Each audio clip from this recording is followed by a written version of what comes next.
పాడేసి ఆ పాలక రగలేసి నువ్వు తగలడు. ఒకసారి సుబ్బి, ఇక్కడేవో ఇంగ్లీష్ ముక్కలు వేసాయి కానీ కాస్త చదివి చెప్పు. నాకేం వచ్చు అమ్మగారు. ఈ మధ్య నేర్చుకుంటున్నానని చెబుతావు కదే. ఆడు శతపోతుంటేను 4 ముక్కలు గిలుకుతుండాలండి. ఆ 4 ముక్కలు 2 ముక్కలు ఉన్నాయేమో చూడు.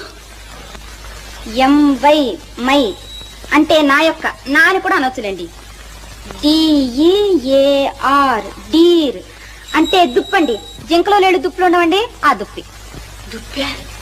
నీ మొహం ఎవరన్నా నా దుప్పి అని రాసుకుంటాకే? అది కాదండి, డియర్ అండి. డియర్ అంటే అంటే నాకు సిగ్గేస్తుందండి. ఓసి నీ సిగ్గు తట్టుబండ్లు గాను త్వరగా చెప్పి చావే. అంటే ప్రేమించుకునేటప్పుడు ఇంగ్లీష్ లో అనుకునే మాటలండి. అంటే నాథానా? అదే కాదండి, ప్రాణేశానా? అవన్నీ పాతకాలపు మాటలండి. ఇప్పుడు వాటిని ఎవ్వరూ ఆడటం లేదు. మరైతే ఏమిటి చెప్పవే? అంటే నా ప్రియా అని. ప్రియాదే?